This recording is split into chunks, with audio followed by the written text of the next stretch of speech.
Welcome again to Info Exchange's Conversations with the CIO. I have here Mr. Undel Williams, or CIO, here at Info Exchange. So we're going to talk about remote work, right? So work has shifted dramatically in the past few years, right? It used to be that everybody coming into office 9 to 5. I mean, you come in, you get up, you get ready for work, you take an hour or two to get to work, then you sit down, get ready there for about 8 hours, you leave, and then you do that again the next day, right? 5 days a week, right?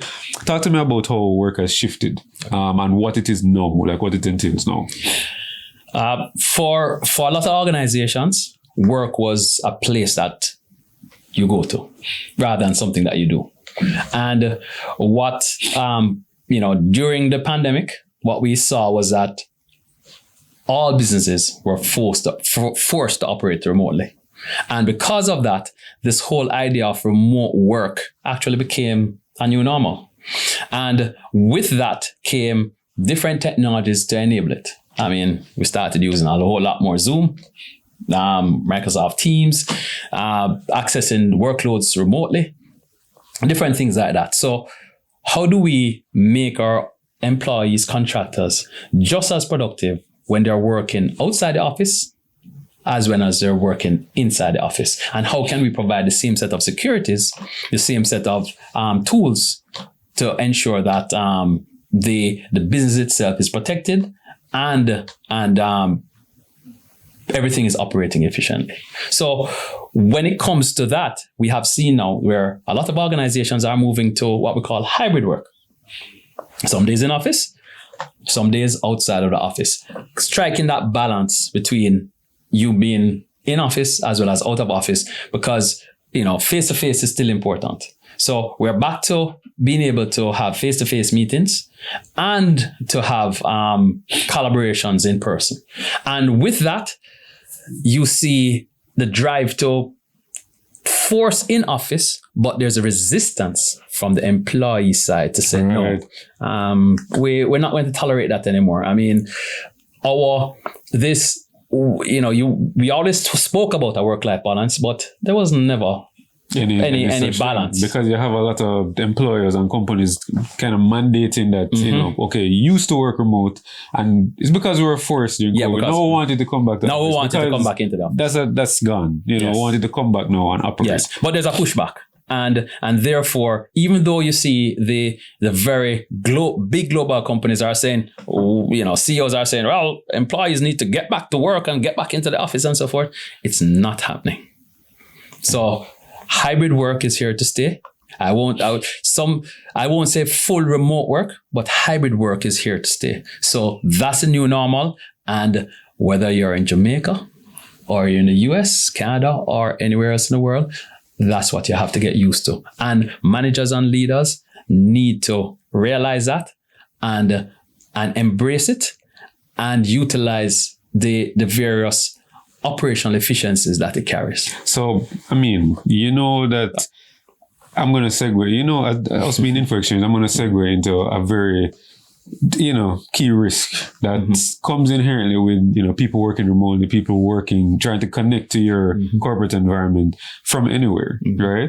And that is security, right? So what are some of the big risks? There's one in particular that I figure you're going to mention, right? Which is zero trust, right? How do I navigate that? Right, with this new hybrid work model that is going on? Okay, so traditionally, if we used to, traditionally we still have what we call virtual private networks, a VPN.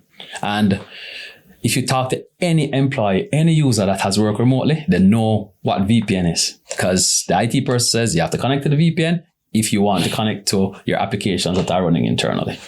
Problem is that VPN has been one of the most attacked surfaces, even before the pandemic, but especially during the pandemic. And when I talk about most attacked, successfully attacked. And because VPN means virtual private network. Problem is that whenever users connect to a VPN, they actually become part of your network. So imagine that one user connects you extend your sensitive corporate network to that one user. 10 users connect, you extend it to 10. 100 users connect, you extend it to 100. So what you now have, and most business leaders don't recognize this, is that the use of the VPN actually increases your risk, because you're extending your network outwards and you're actually giving them access to your network as part of that VPN solution. Now, if the user is compromised, then the attacker also has access to your network.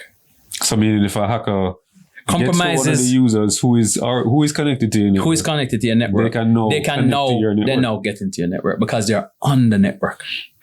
And what we are saying is that there must be a different way. And even before the pandemic, Gartner, IDC, Forrester, I mean, I keep calling those names, but those are the independent research organizations that say things need to change. And instead of hearing it from the vendors themselves, you hear it from these independent parties. And they say, you must move to a zero trust way of operating as soon as possible. They use the word imminently. So forget the VPN, move to zero trust. So talk a little bit about, what that means. So you mentioned a VPN. Once a user connects, you're extending your corporate network to that user. Yes. So anything that happens from them on that end can get into your network because they're connected. So these independent bodies are pushing zero trust. What is zero trust? And then how do we now leverage that locally, right? With this new normal forward? Basically, it's a principle that underlies one thing: never trust, always verify. Don't put users on a network. Connect users to applications and not to your network. Make sure that the user that is accessing your crown jewels are effectively authorized. And when we say effectively authorized, meaning that you have challenged that user to make sure that you are putting steps to challenge the user to make sure that they are who they say they are. So for example, if a user's credentials are compromised and the attacker actually uses that to try and get into your network, if you have what we call multi-factor authentication turned on, which is basically another means of verifying that the user is a user, then what would happen is that instead of the actual authentication code going to the attacker, it would then go to the user, and the user would say, but I didn't try to log on. So, basically call IT, something is wrong here. Now, you do have the user element in which, it comes to them and they say, approve sign-in. And what the attacker does is to say, I'm going to do this multiple times to annoy this user. So they're just going to say, click approve sign-in. Of course, you're compromised. So therefore, we have moved to another level to say, here what? We're going to show a number on screen. So therefore, the user now has to put in that number rather than just click approve sign-in. So you have ways around it. And every time you're thinking about security, you're thinking about, how do I defend myself when the user has made a mistake? And I think that part of security we don't think about. And therefore, that's why I always talk about the effectiveness of your security program. Because you always have to be thinking about, what if the user clicked this? What if the user did this? Can the underlying solution still protect the organization? And that's very important. And the next thing that you have to do is that don't put the users on the network. Connect them to applications and don't put them on the network. And the next thing is reduce your attack service. Imagine if when attackers actually say, where is ABC Corporation? They're saying, well, there's nothing discoverable. Then what do they have to attack? So if they can't reach you, it's difficult for them to breach you. Got you. All right. So, stemming from that, right? spoke about VPN. We spoke about World of Work, right? Spoke about how people used to operate with remote access, like with remote work using VPNs. We got more secure now. We say, all right, so we're going to adopt this zero trust framework. So anybody can work from anywhere. We're going to always verify. Never trust, always verify. And that means that when the users are remote, you must verify. But guess what happened? One of the things that we don't do is that when that user comes back into the network, it's implicit trust. Again, so therefore, we also need to move to zero trust when they come back into the office. So whether they are external to the office or within the office, it's zero trust. Full stop. Got you. So that leads to another issue that I have heard going around, right? Where the users are, so we have secured our users on the network, right? But you mentioned earlier that there's still a human element to operating, your operations and so on. There's a term, data loss prevention, that comes up a lot, right? Go into a little bit of what that is, and then why that's such a big concern for organizations, especially organizations that deal with a lot of data and a lot of sensitive data. Yeah.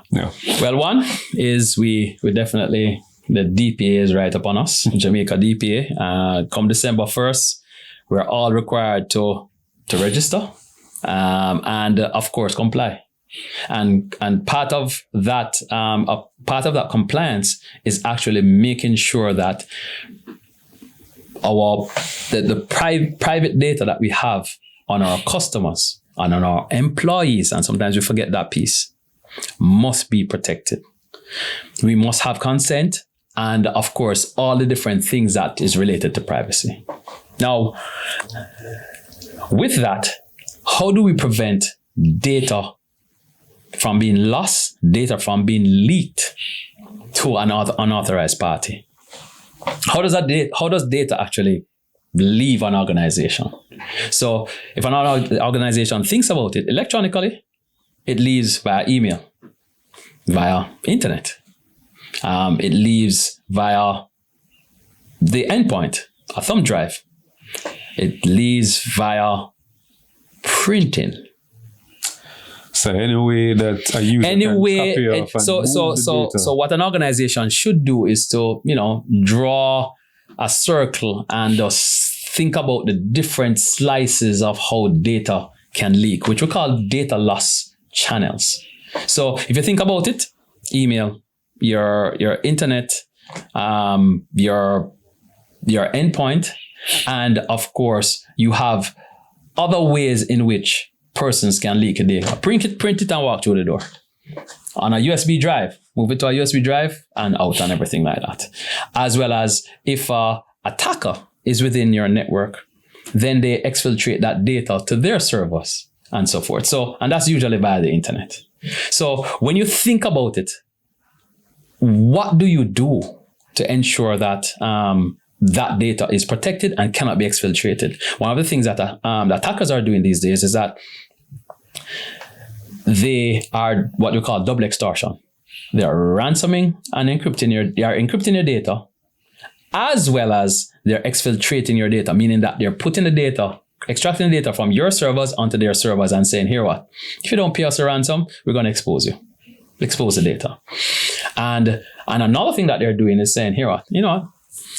I'm not going to ransom or to encrypt your data. I'm just going to exfiltrate the data and just keep exfiltrating your data so that at some point you will concede and pay this ransom because I can expose your data. And with a Data Protection Act in place, there are excessive fines. So therefore, companies would want to avoid that. So it is going to be interesting to see what plays out after the DPA comes into full effect and the fines start to take effect as well. That's going to be a critical period where we'll examine how it is treated and how it is exercised. All right. I don't want to be the bearer of bad news, guys, because all of this sounds like a lot of Grim Reaper-esque talk when it comes to, how we're approaching cybersecurity. But that was a whole lot. Thanks again, Mr. Williams. Guys, I hope you're taking notes again. If not, you can rewatch the video. And I will see you on another Conversations with the CIO here from Info Exchange.